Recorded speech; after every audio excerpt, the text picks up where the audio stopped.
Congratulations, Mark, on the Samuel project. Thank you. Thank you very much. I got to screen the film. Lovely. Thank you very much. Very Yeah. wonderful. So, what's the inspiration behind this story? Oh man, we all know survivors and refugees and immigrants, and that was a combination of just different stories that I've collected over the years, and we all come from somewhere. So, and one of the stories, obviously, several were inspired by my time working with Steven Spielberg, and he started an foundation called the Shoah Foundation, where he interviewed many. The last living survivors, essentially, of the Holocaust in the world, and many of them told their stories for the very first time. So, my father was an immigrant, and I remember he came over in the '50s.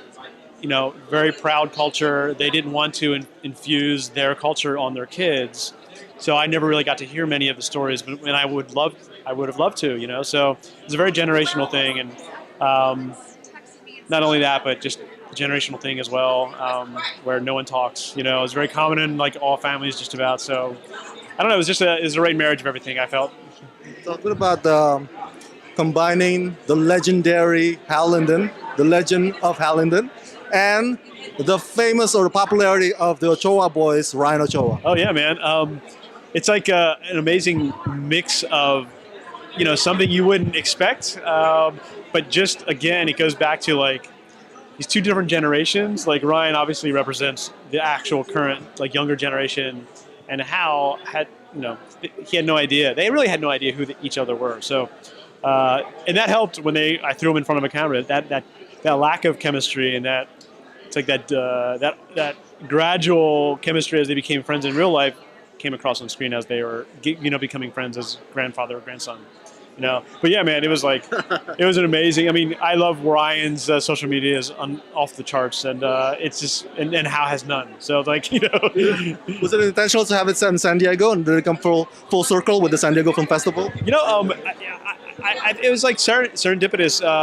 San Diego is an amazing town to shoot in. I'm surprised Hollywood doesn't shoot more down here, and I would endorse it thoroughly. And I was secretly crossing my fingers the whole time to get into this festival. So we're really lucky that we were able to pull it off. And yeah, man. How do you balance? Because this is such a Holocaust drama, but you want to make it not too heavy, not too hard hitting, but you want to also get your point across, but also make it relatable to younger. How do you strike that balance? It's not easy, but the one true sort of mission was to make this a story from the point of view of a teenager. So, and as soon as you do that, you're able to be different than every Holocaust movie ever made. So as soon as you say, hey, this is the kid's story, and it's through his eyes, and it's through his project, you basically have created a very unique platform. So that helped make it easier to not fall into the same kind of stuff we've seen before, you know what I mean?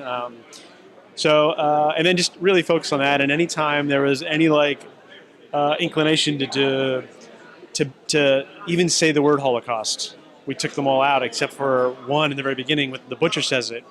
So we took literally the word out of the entire film. So we never wanted it to become that story, because we've seen that story many, many times, and we kind of wanted it more so to be. We thought it was a more powerful angle, and in a way, an indirect way to tell the story of a survivor is really to have the teenager Eli discover it, and as he's discovering it, the audience is discovering this guy's story, and we think kids can relate to that, whereas hitting them over the head with a history lesson, some black and white images or movies is not going to do it. So. Last question. Having gone through the experience of making this film, what is your advice to aspiring independent filmmakers out there? Inspiring independent filmmakers. One, do you. Don't do anybody else. I fell into that trap and I was unsuccessful. Don't make a movie because you think it'll sell. Make it from your heart, because you won't do a better movie than that film. That is in your heart. Don't try to do an action movie because action movies are popular. Don't try to do a horror movie because horror movies are popular. Do something that will make the audience feel something when they watch it. And if you feel something and you do it, and it's from your heart, they'll feel it too. And that's how you'll sell your movie. Mark, congratulations again. Thank you so Thank you much. for your time.